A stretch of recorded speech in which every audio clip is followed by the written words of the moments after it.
Well, good morning, everybody, and welcome to our serial webinar. This is the second of our serial trials webinars funded by Scottish Government as part of the Farm Advisory Service. I'm Donald Dunbar, and I'm the South East Regional Development Manager with SEC Consulting, and I'm based in the St Boswell's office. Now, this event is normally run from our farm trial site at Cauldshiel in East Lothian, by kind permission of Keith and Scott Maxwell. Regulars to this event will know that we normally start with a barbecue, followed by a walk through the trial site. So apologies for not being able to provide either of these things this morning. I'm sure the social aspects of on-farm meetings is something we're all missing at the moment. However, in the next hour, we will endeavour to provide some useful, independent, unbiased advice from SRUC researchers. Now, we hope to add a degree of audience participation by having a few polls. And so to get you involved right from the start, we're going to have a quick poll to see where you are joining us from today. The audience or the attendees for the Cauldshiel is normally Lothians and Borders people, but as this is a national webinar, it would be interesting to see where everyone's coming in from. I can see on the stats that we've got over 60 people currently joined this meeting. So all you need to do is click on the appropriate one for your vote. Now, the shutdown has certainly pushed tech dinosaurs like myself well out of my comfort zone. So while I'm at home in Edinburgh, I'm grateful to be helped by Craig Bothwell from his farm in Lanarkshire, as well as other colleagues scattered around in their homes. If we have a few tech problems, bear with us. If you drop out because you're having a tech problem, just use the link again to come back in. Now, our agenda, hopefully you can see that on the screen. We start with an introductory video by Douglas Goodall, who's our Senior Trials Officer and covers the Cauldshiel site. And we have video clips and chat from our other colleagues, Dr. Fiona Burnett, who heads up the Knowledge and Innovation Hub at SRUC, Dr. Steve Hoad, who's the team leader for Agronomy, Andy Evans, team leader for Crop and Soils, and Julian Bell, who heads up the SEC Consulting Rural Business Unit. We've also factored in time for some Q&A and at the end of the session. But don't let that hold you back. If you have a question, please use the control panel and type in your question to us, or even type in a comment if you wish to make one. Now that question just goes to our organisers. It's not on view to everybody else. If you want to include your name, by all means do. If you want to stay anonymous, that's fine as well. Feed in your questions and the organisers will feed them back to me, and if I get a chance to ask one of the panellists when we're talking to them, I'll do that, and if not, we'll leave it till the end. If we have a lot of questions, we might try and add those further on to the webinar, because the webinar is being recorded, so it can be watched again from the FAS website. Other things I need to let you know about: there are basis and NRoSo points available, and we'll give you details at the end how to apply for those. As always, these events that are funded by Scottish Government, we are required to get feedback from the meeting. That's important to us for planning future meetings. It's important that the Scottish Government see that we've actually done what we said we were going to do, and that people attended. So special plea to you. I know it's we can't badger you around at the end of the meeting with pens and paper, but there will be a survey monkey sent out to you about 1 hour after the event. Unfortunately, we can't do it earlier than that, but if you can remember to fill this in, that would be great. So that's enough for me. We will make a start, and we're going to run our first video. But just before we do, 44% of you are from Lothians and Borders, 40% of you are from north of the Forth, and 9% from the west. So there you go. So I guess the east of Scotland are most of the attendees. Right. So that first video, let's go to Douglas Goodall in the Cauldshiel site. Welcome to Cauldshiel Farm.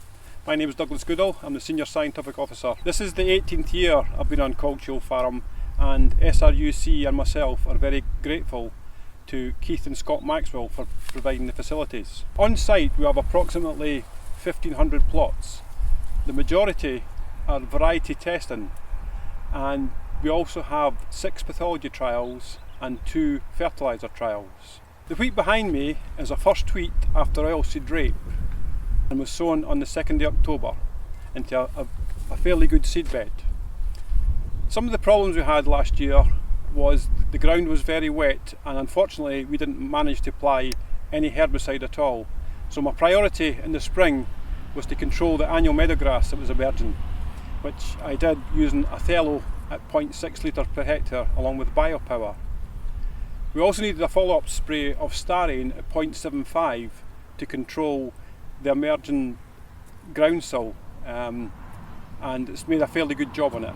Fertiliser wise, the trial received 200 kilograms per hectare of fertiliser, split 100 kilograms and 20 kilograms of sulphur in early March, followed by 100 kilograms of nitram in late April.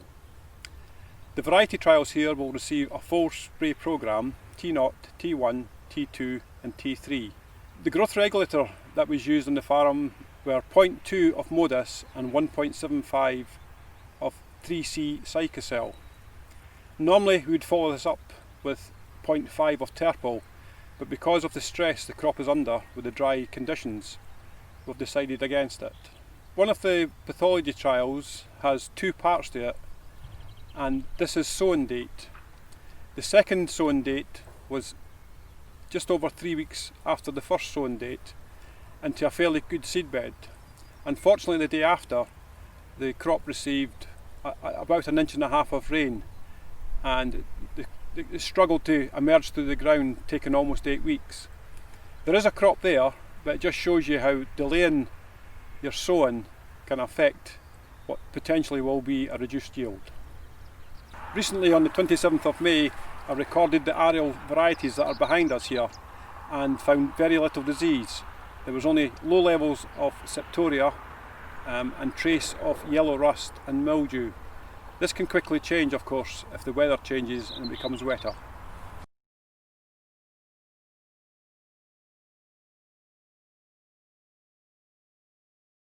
Okay, that a few words from Douglas just to set the scene from the Cauldshiel site on a nice day at the end of May. Douglas commented on the reduced yield potential from that later sowing in crops. It certainly has been an unusual season, so we're going to have our second poll. I would like to get your views on the wheat yield potential from your own crops. So if you would like to vote on that, please, that would be great. So whilst you're doing that, I would like to bring in Fiona Burnett. Fiona is a familiar name to many of you, and Fiona is going to give us a few more details about the work going on at Cauldshiel. So morning, Fiona. Yes, so to just add to what Douglas has said, I mean, thanks obviously to Keith and Scott for letting us use Cauldshiel over the years. It's part of our model for doing trial work that we like to embed our trials on commercial farms. Research farms are great, but they have their limitations. So we operate over about 20 sites in a year over the grass, potatoes and other crops that we test. But Cauldshiel is our major arable farm, and as well as being, you know, in the basket of East Lothian and high yielding, it's a great test bed. It's a great site for knowledge exchange as well. So strange to be doing it in a different way this year. As Douglas has said, we've got the NL and RL trials there, fertilisers, and then my own piece, the fungicide trials, where we are privileged to be able to work on fungicides before launch, as well as programmes after launch. And the trials that you hear about today are from a range of funders, so commercial funders, a balance there so that we can keep our independence. AHDB, RESAS, Scottish Government, University Innovation Fund, and charity funding from Lauriston Trust. So that's a very quick intro to the trial site, Donald. Okay, thank you, Fiona. Just going back to our poll there, that's quite telling. So 39% of you believe that your wheat crop rather, is going to be below average, 49% average, and only 12% of you think you might have a crop that is above average this year. So yeah, quite an interesting result that. Okay, we will return to Fiona later in the webinar, but to me, one of the main attractions to our trial site is about the varieties. It's a timely opportunity to see and hear about changes in existing varieties to their disease performance, and also to see up and coming varieties. And it gives the growers a chance to finalize their autumn sowing plans. So we're now going to go to our second video with Dr. Steve Hoad.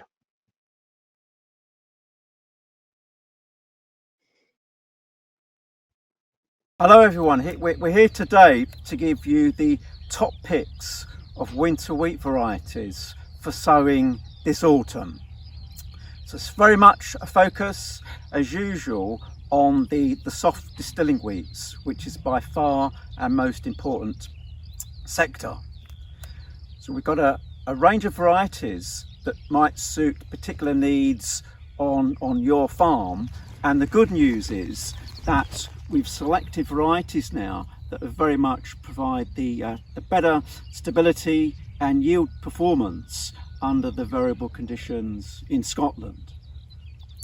So top of the list in terms of yield in the soft group 4 category, we've got LG Skyscraper. So all round intermediate agronomic features and a relatively stiff straw for a tall variety. So this variety also rated medium for distilling and good as a second wheat is one of the favoured options now in Scotland.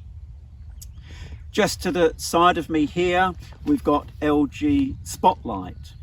And in terms of yield, it's not as high yielding as Skyscraper, but Spotlight brings with it the qualities of a hard wheat variety into this soft wheat background. So that's something to consider if you want exceptionally good specific weight and very high Hagberg falling number. The other top two, I would say, for the soft distilling varieties will be KWS Jackal and Elation. So both of these varieties have proven to be very consistent over previous years, and both Jackal and Elation also serve well as second wheats. To highlight something particular about Elation, I would say that straw stiffness is in this variety is exceptionally good, and so if that's a priority trait, then choose that particular variety. So completing the favourites from the soft distilling varieties, we have LG Sundance. So although in many ways it underperforms against the top yielding varieties like Skyscraper, Sundance brings with it exceptional resistance to Sectoria tritici. So if that's a particular issue, then Sundance still has a role. One variety that's a specialist variety, no longer on the recommended list, it's the early drilling variety Revelation. So I'd opt for that one in the very early sowing areas. If we then think now of the biscuit wheats, well, Zulu has been the current standard for several years now, but it's now becoming outclassed, and we now consider Illicit to be our preferred variety in that category. So Illicit has better all-round agronomic features compared to Zulu. It has a higher yield, and it's also rated very good for distilling. So that's our top pick from the NABIM Group 3 varieties. So just complete our top picks with a couple of choices from the hard wheat category, and here we've got Gleam and SY Insitor. So Insitor is a new variety on the list, very good specific weight and very high yield. So that's a really good option, bringing those features together, and it also performs well as a second wheat. Gleam has been on the list now, it's on its third year on the list, so we still think it has a place as an alternative if we want another hard wheat option.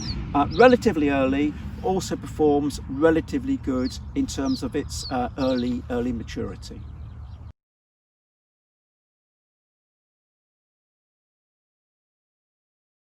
Okay, that was Steve from the field. We're now joined by Steve. Morning, Steve. We've had a question. I'm just going to go straight to the question from somebody out there. It's going to throw you a bit, and I guess it reflects this year. There's a bit of spring wheat gone in. It's spring wheat milling varieties for an organic grower. Is there more out there than Maluka? The choice is fairly limited. There aren't many varieties that come through the system that tend to suit our conditions. So Maluka is still, I suppose, the highest quality in that sector in NABIM Group 1. But for an alternative, I would say something like KWS Jackal, which is much higher yielding, would be another option. It's a NABIM Group 2 rather than Group 1. But I think that would be worth considering as an alternative to Maluka. Good, well done.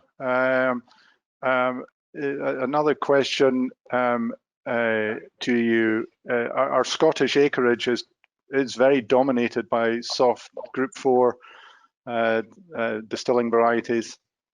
Are we missing a bit of a trick? Not with some of the agronomic features from these hard wheats. There's not a lot of hard wheats growing in Scotland from a feed point of view. Do you think we're missing a trick there?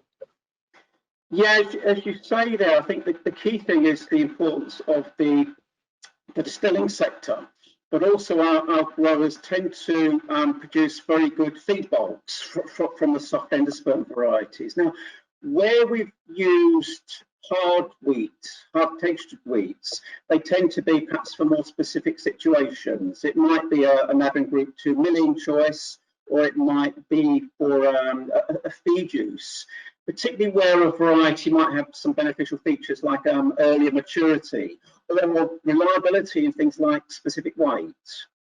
Yeah. So unlike the north of England, where the hard feed wheats dominate, I think we do fairly well from our soft wheats, but consider the hard ones for some feed uses, and we do consider things like Gleam and Insitor, to some extent things like Gravity as well, as perhaps having a little bit more flexibility within the rotation. Yeah. Okay, thanks, Steve.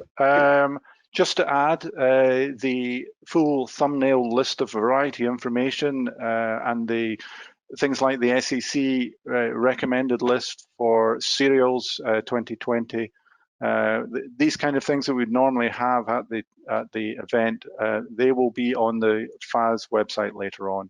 Now, keep your questions coming. I'm just trying to keep tabs on questions that are coming in. So don't hold back. Send us a few questions, and even if it's not necessarily related to the video that has just been. Okay, so our next video is with Fiona Burnett, and we're just going to go back to the trial site and take a look at some of the IPM and fungicide trials that Fiona referred to earlier.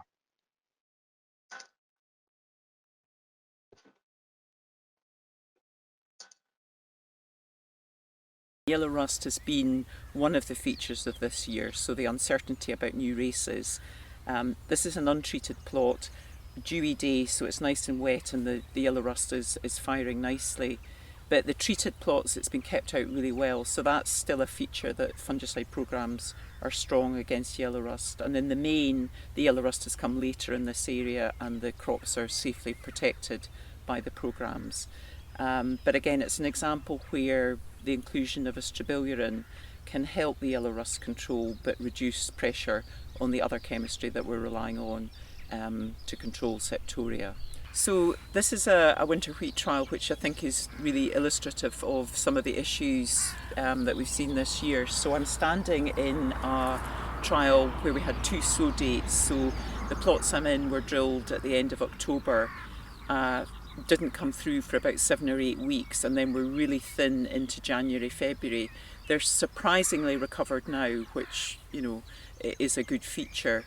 The earlier drilled plots, which, you know, at the beginning of October, are clearly much better. So, I mean, again, that's been a feature of this year, and it is one of the difficulties we have in Scotland with, you know, delaying drilling as a concept, a deliberate strategy to reduce disease. We've got 3 varieties as well, so we've got Elation, Illicit and Firefly, so we're using septoria ratings from 4.7 up to 7. And what's really interesting is, you know, we're on a wet, dewy day today. The septoria is really starting to come through, so it's been a very dry season. Septoria levels have been low until now, but they're starting to lift off. And the biggest driver of disease is that difference in sow date. So the early drilled plots are much, much heavier in disease. On the weaker varieties, like Illicit, it's right up onto leaf 4, and we would imagine that leaf 3 and 2 will now be infected. The varietal differences at the moment are not quite as strong, so the biggest driver is that sow date. And what we're trying to do with this trial is really reduce the pressure on chemistry. So it's great that more resistant varieties for septoria are coming through, but we have that underlying issue with resistance in our chemistry. And what we're not doing is moderating the fungicide inputs to suit the risk. So this trial is building confidence. It's part of a 5-year programme. There are 19 trials already secured and another season coming through at the moment. But just building that confidence that by using more resistant varieties and adjusting the inputs to the risk, like the sow date, we can actually reduce the inputs with confidence on those lower risk scenarios. So the late drilled resistant varieties, we don't see a yield benefit to the really high dose programmes, and we can be more confident that we can reduce the programmes and just, you know, optimise, really take advantage of the varietal resistance as the strongest tool that we've got at the moment. So this is the earlier drilled part of the trial that we've just moved from, and it's really noticeable. This is Firefly, so rated 7, which was clean in the late October drilled setting, and, you know, quite a lot of disease. It's low down on leaf 4 there, but it's really noticeable how much more disease there is even on a resistant variety in that early drilled scenario. And this plant that I've pulled is actually quite typical of the site as well. So for all the very dry early season, these, you know, smaller tillers are still coming up, and wheat can keep filling right to the end. So we would anticipate the fungicide programmes do well here. The varieties, you know, the varietal resistance is helping. The drilling date is a big driver of that disease. One of the features clearly is that we know our azole chemistry is declining in efficacy. We've got some new fungicides coming, which is encouraging. not as many as we're losing, it has to be said. So we have things like the new azole revasol, which is restoring some of the efficacy of our older fading azole chemistry. We've got new products like Innitrek coming through, so that's a genuinely new active, which is quite exciting. But we have already identified that it's, quite a high risk of fungicide resistance, so we'll need to be carefully mixed and alternated. But with a new active like that, we can genuinely start to mix and alternate and relieve the pressure on perhaps the SDHI group of chemistry where we know we've got emerging issues. So some of the new groups of chemistry that are coming through are things like adepidin. So we've got that in the fungicide performance trial at the site here. Now it's in the SDHI family, but again, it's improved efficacy on older products. And then coming behind that, there's a group of chemistry which is more like the strobilurins and QOIs that we were used to, but they seem to be effective against disease strains with the well-known G143A mutation. So it's great to have that new chemistry coming through, and fungicides will remain a very key part of how we manage wheat crops. But we're going to have to think much more sustainably about how we protect that chemistry, use it at the sort of lowest doses that we can and the minimum amount of inputs, so that we start to rely more on tools like fungicide varietal resistance and manipulating our programmes to really suit the agronomic risks of the site.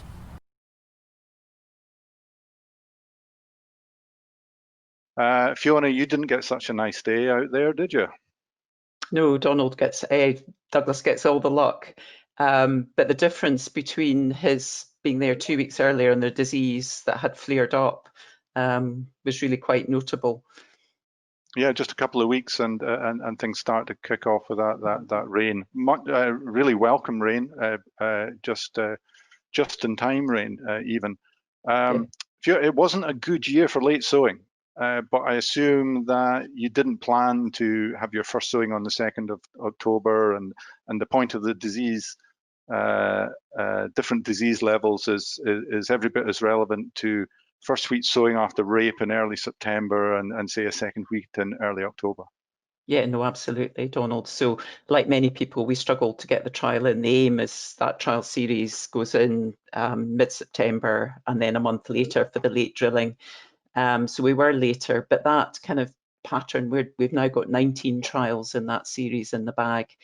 And absolutely delaying drilling is awful as a deliberate strategy, where we take the opportunities we can, but we will always have those sites that are earlier, after rape, as you've said, or are later their second wheats. And at the moment, we're just not that good at manipulating the inputs to suit that risk. And it's what we're trying to do is build confidence that you can do that. Yeah. It's good to hear you talk about new fungicides and some new products, new actives in the pipeline.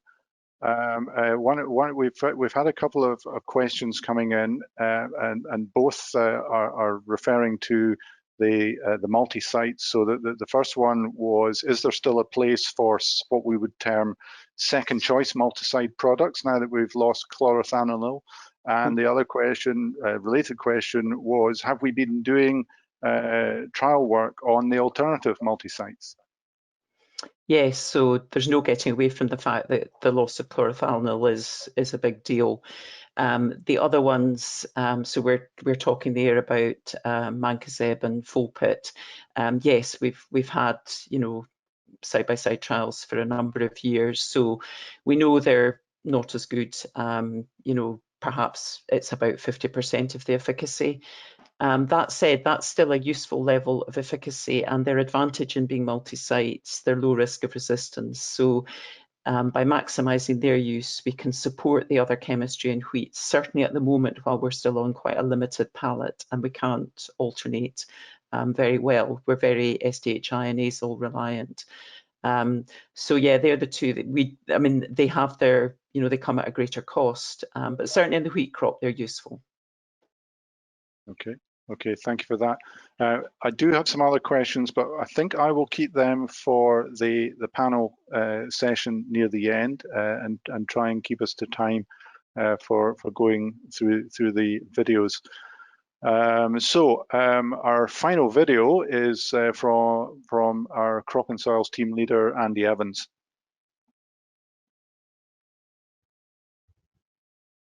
This is the first season really we're having without the use of some fungicides which have been lost, things like Chlorothalonil, which had the use update of 20th of May.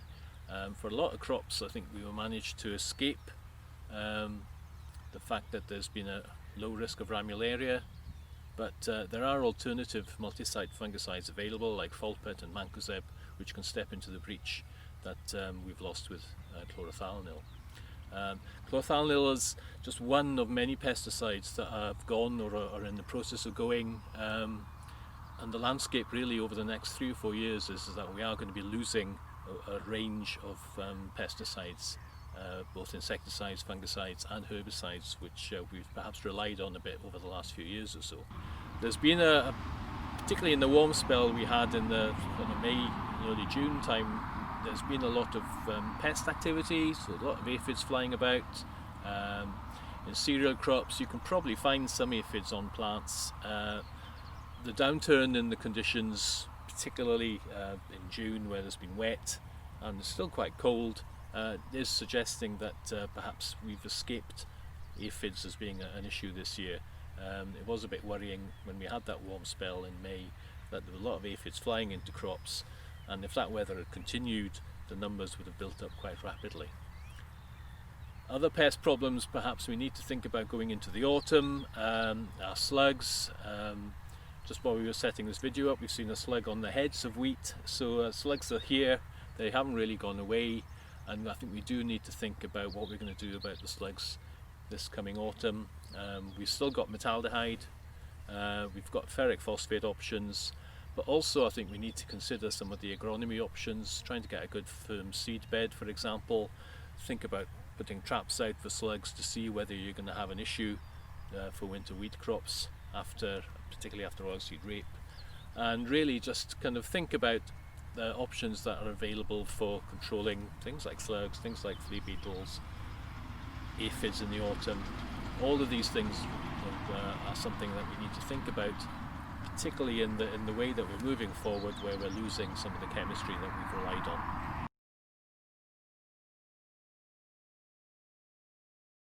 Okay, I'm now joined by Andy in the flesh. You mentioned metaldehyde there, Andy. How long have we got? When have we to use up our metaldehyde?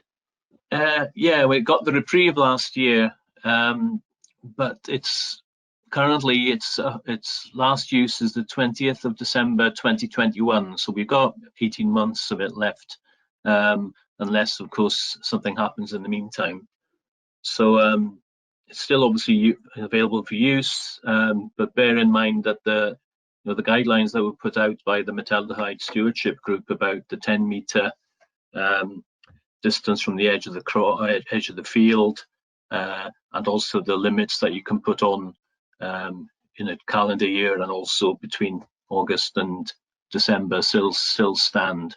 So and we still have ferric phosphate obviously as an alternative product, which is just as good and doesn't have these restrictions. Yeah, okay, good. We have had a question asking about the difference in slug risk with a min-till direct drill sowing compared to ploughing. Yeah, I mean, there's been lots of work done with this over the years. Minimum tillage and ploughing do have an effect on things like killing slug eggs, for example, whereas no till at all leaves the slug eggs undisturbed. So no tillage at all can perhaps be not too clever in terms of trying to reduce the slug risk. So it's really the physical aspect of the cultivation process. So obviously the ploughing and the minimum tillage will disturb the slug eggs and kill off a lot of the slugs going into the winter that way, and also hatching the following spring. But with direct drilling, where perhaps you're not really disturbing the soil very much, that can perhaps make slug risk a bit higher. The flip side of this, of course, is that the deep ploughing will kill off a lot of the beneficial predators of slugs in the soil, things like beetle grubs and so on.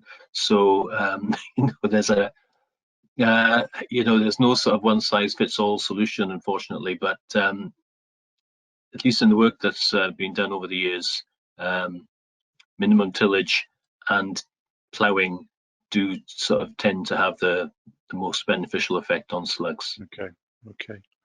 I guess with the very dry weather that we had earlier on, we'd be hopeful that we'll see lower slug levels. I know you saw them in the field there. It's maybe a historical thing as well. You've got a field that is historically bad. It'll still potentially be bad because they. Well, just last time we had that hot summer 2-3 years ago, where the ground was cracked, and you'd have thought the slugs had it. The following autumn, the slugs were still there. So they're pretty resilient, the slugs. When it's dry, they'll just go deeper. And obviously when you've got cracks in the soil, they actually go down into the cracks. And, as you pointed out, walking through the trial plots at Cauldshiel, you were seeing slugs on the heads of wheat. So the slugs are still there. And I don't think we can really be complacent about the slug risk in the autumn, unless we get a super drought over the next few months, but I think that's unlikely.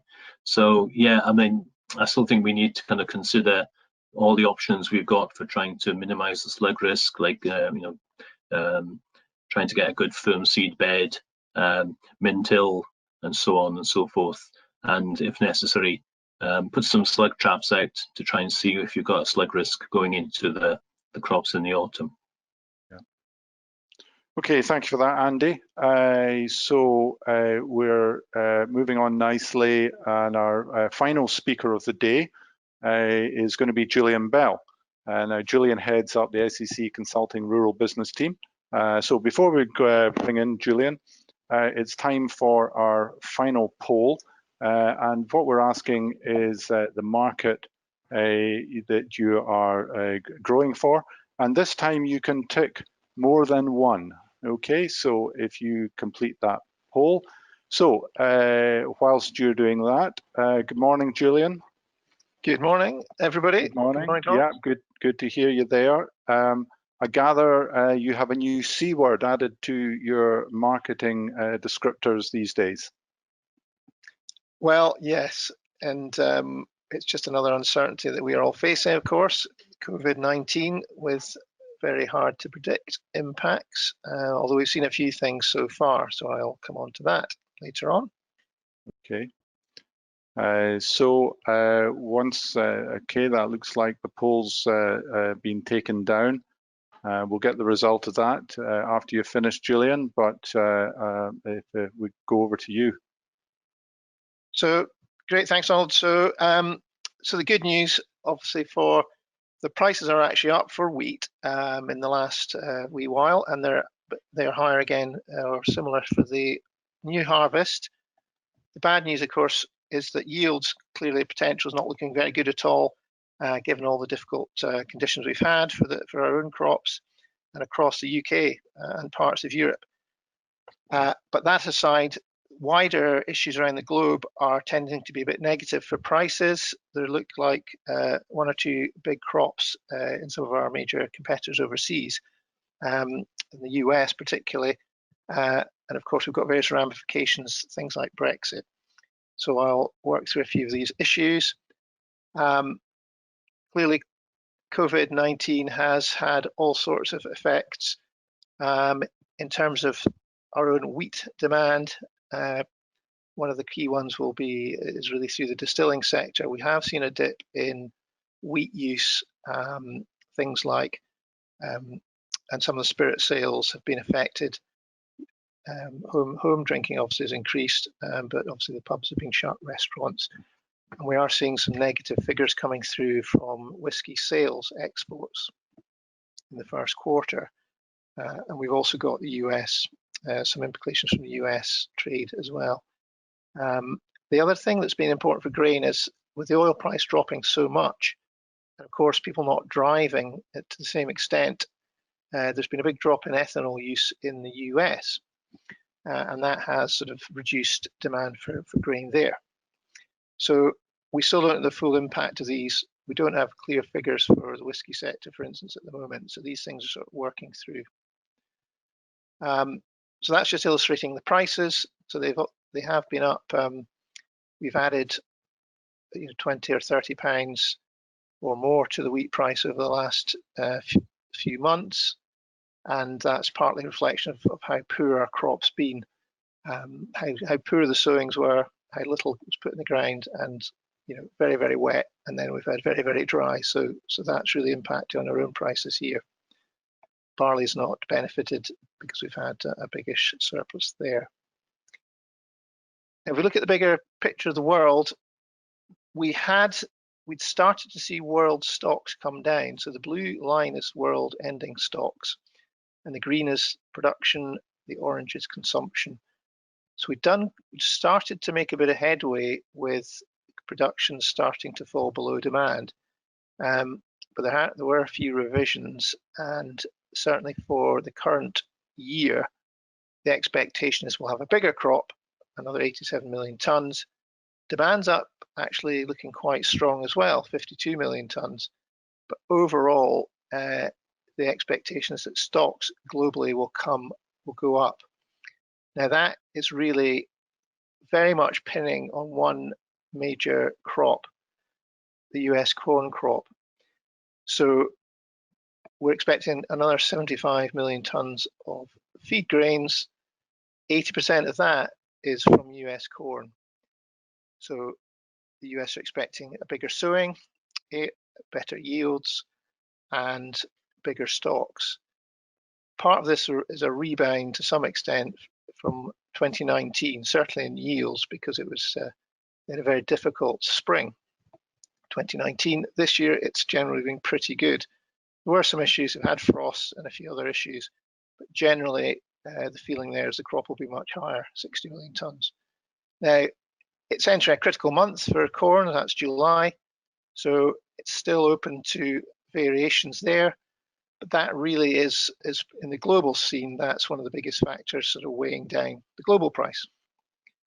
If we look a bit more closely at wheat, some of the changes, the EU is really seeing potentially a big drop there. It's 14 million tonnes of wheat, so quite a big drop. Actually, the UK is a fair chunk of that. We could see 6.5 million tonnes less wheat. On the other side, Russia looking actually reasonably well at the moment, and Australia, they've had plentiful rains and they're another big driver. But overall, wheat would be up 9 million tonnes. If we look a bit closer at Europe, we've had some incredibly odd weather, as you know. So the north and the west really suffered from drought. There's very little rain April, May, and June until recently, and whereas parts of the south actually did pretty well. So this is really having a big effect and cutting our own estimates clearly. One impact is that our wheat prices are rising above the world price, and particularly the corn price, actually quite similar to 2018. So globally, there should be, if the harvests are okay, if the weather remains relatively good around the world, there should be quite a good supply of grain. But in Europe, we are sort of tightening up quite a lot because of the drought. So that differential is large, and that is a possible issue if some of that grain potentially could come here. Now, if you look closely at the UK, you'll obviously be well aware we've had a big cut in the area of winter wheat. So 17% down, 320,000 hectares were not planted. Now, it's not just that the area was down. As you're fully aware, the weather was really, really terrible in many parts of the UK. So the condition of that crop, even when it came into the spring, was poor. And then, of course, we had the drought. So anywhere with the soil not being particularly good condition has suffered. And these are condition scores from HDB, and they show really much less of the crop in good or excellent condition than last year. The critical thing is last year we had over 16 million tonnes of wheat. Harvested in the UK will be, it's be surprised if it's 10 million, it may be even less. So clearly we've got lower sowings and the crop conditions very poor. So That really puts the UK in to be a net importer, and that's really part of the reason our prices have risen so strongly, and they're now a premium to exports. We really just will be relying on imports to fill what will be a gap. In Scotland, not as badly affected as England, so around about a 9% cut there in the wheat area to just under 100,000, so not a huge reduction. And we can then look at how is this all impact on our local prices. Now, our production may be down, well, it will be down, but it may not be down so much. The question, obviously, I couldn't really answer is what our yields are going to be. If they're lowish, like 2017, we might only have 800,000 tonnes, but that would still be adequate. If we have poor yields as bad as 2012, we might only have 660,000 tonnes. So the main effect is we may have enough wheat unless yields are really poor. And if they do get poorer than we expect, generally we'll just see more imports. And the key grain here would be maize. So the chart is trying to show that we're usually at a discount to French maize. That's narrowing, especially with the new crop. And it's only French maize that is used for distilling, but the feed market can draw on maize from other origins, and that we're actually more expensive than that at the moment. And the critical thing, the sort of last point about Brexit, is that we now have some tariffs back in place. These are the tariffs for grain production or grain imports into the UK. UK government eliminated them, which actually didn't make any sense because we then have no negotiating mandate. This is from imports from around the world.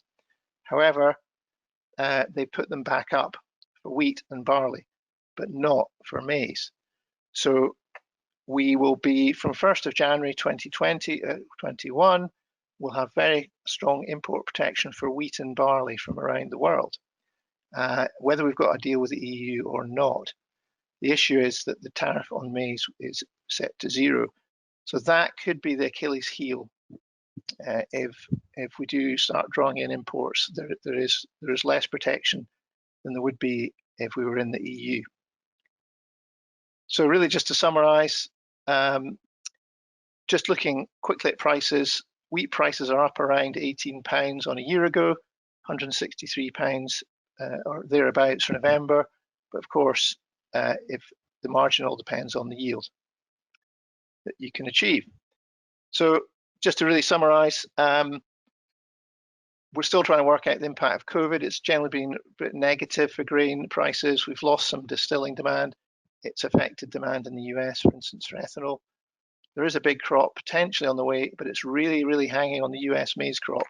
But generally that's looking okay at the moment. We've got problems here with our drought. That's pushing our prices above the world market. In Scotland, we may have enough wheat to go around. We may not. It might not make too much difference to the price because we're already at import levels for maize. In fact, maybe slightly too over those import prices. And as I say, Brexit, it remains one of those wild cards out there. Some good news, we've got good protection on wheat and barley. There's more of an issue that we might face is that 0 tariff on imported maize. Thank you.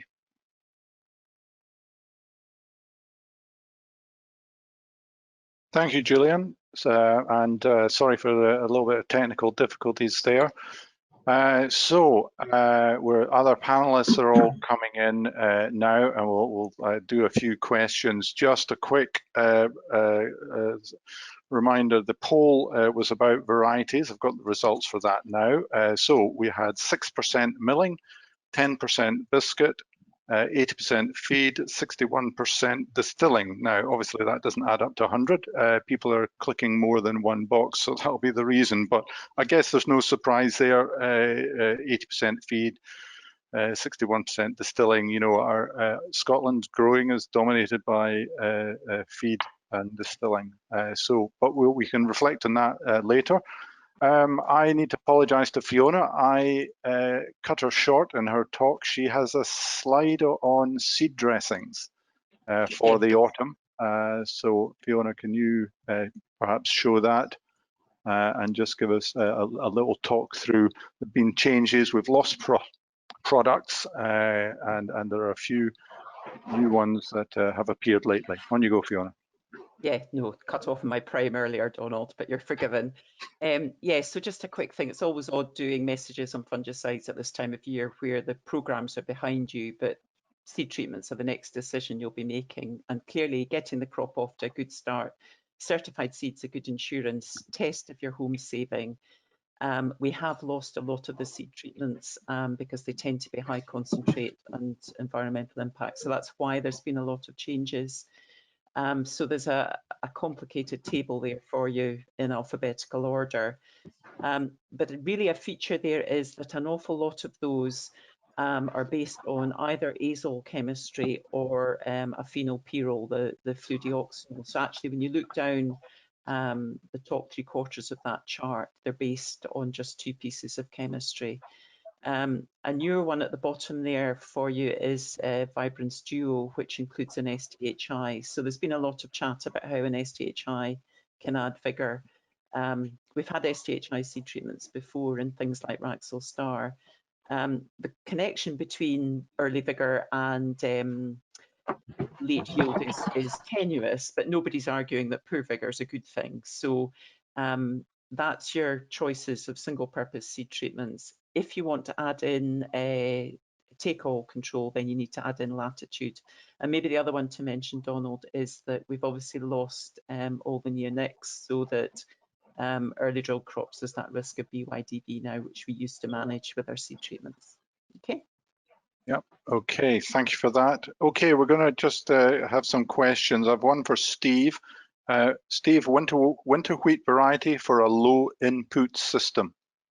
Yes, I think here we tend to think of a variety that's got sort of good all-round disease resistance, but it might not be a variety that suits other sort of main market uses.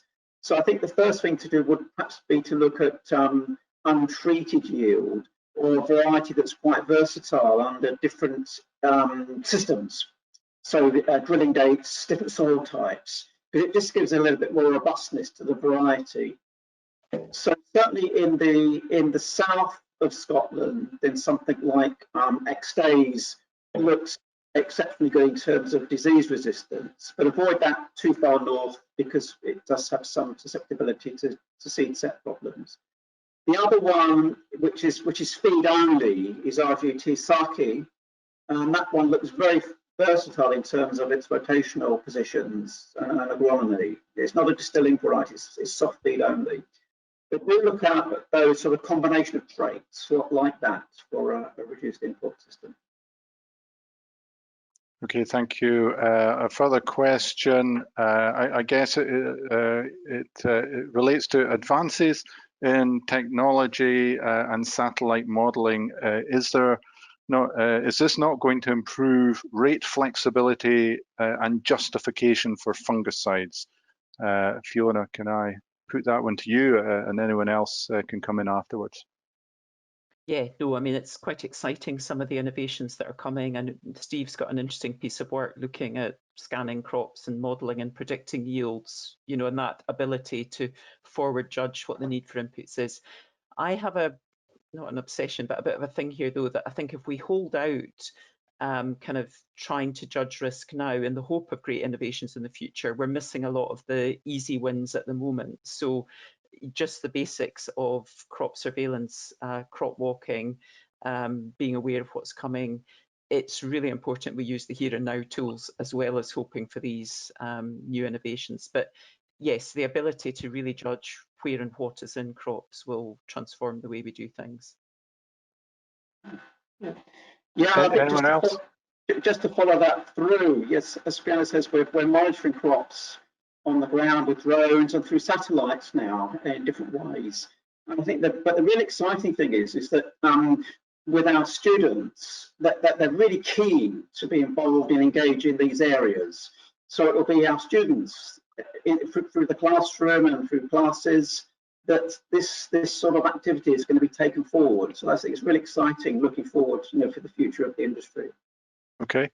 Another variety question here for you, Steve. The spring sowing of winter wheat.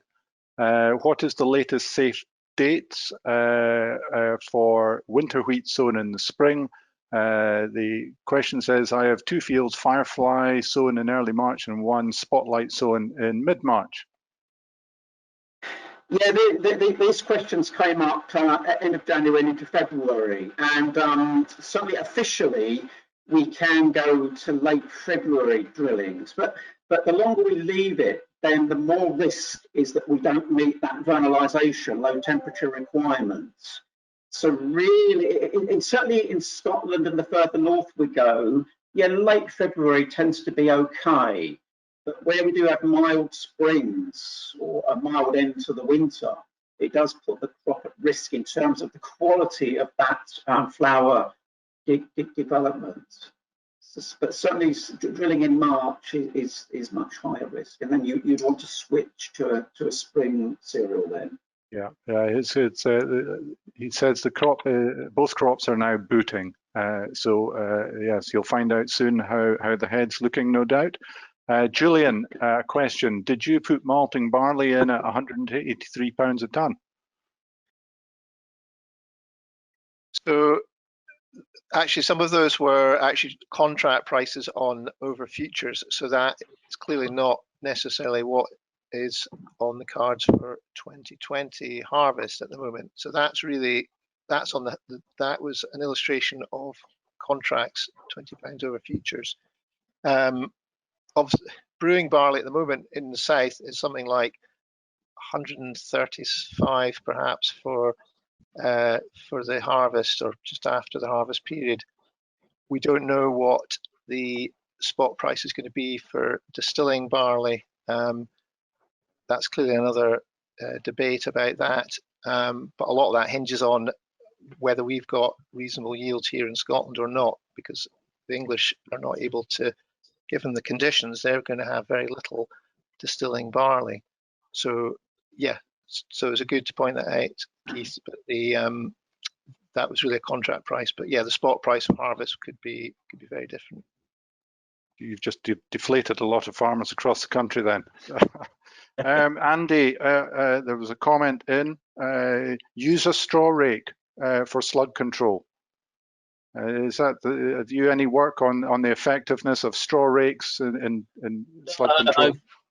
I've spoken to a few people who've tried it out, and it's a bit like the story with the min-till type thing. When you're shallow raking, basically when you're raking in the straw, there's a possibility that you can disturb slug eggs which are kind of laid in sort of September time. So there's always the possibility that you can reduce your slug burden using a straw rake.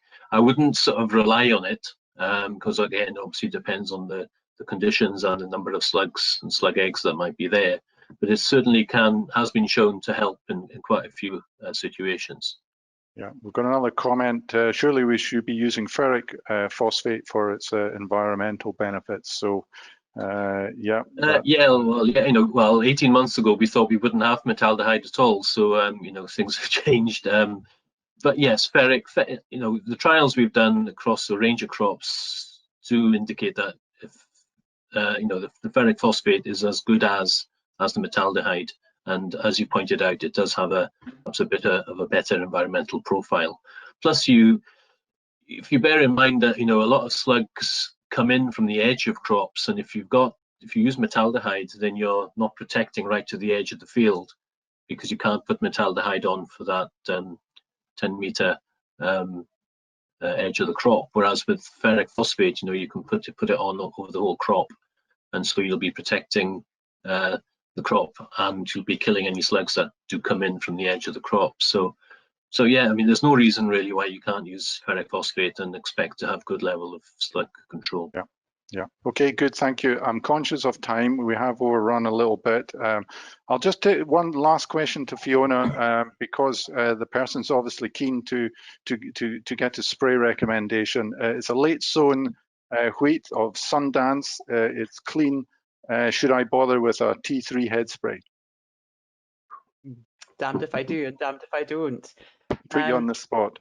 Yeah, I think given that, yeah, the ear sprays are about managing late foliar disease, which will be less relevant in the scenario described there. The risk, though, of fusariums and ear blights and consequently mycotoxins is still there, and this kind of humid, wet weather we're having over flowering is conducive to that. So I would suggest, as ever, sitting on the fence and coming up with a compromise, that it's not a situation where you need some of the high rate double dose azoles, but some kind of prothioconazole based azole protection there would be a sensible insurance and would help mitigate your mycotoxin risk. Okay, so yes is the answer, I guess, and but you can go cheap and cheerful. Okay, right. Thank you, panelists, for dealing with all the questions. And thank you to everybody out there for joining us. Our stats show there was over 70 people in watching today, which is really good. So a couple of little finishing points. I mentioned about BASIS and NRoSo points. So if you want to claim points, please email Don Hume at SEC. So don.hume at sec.co.uk with your BASIS or NRoSo number, and she will collate that and apply on your behalf.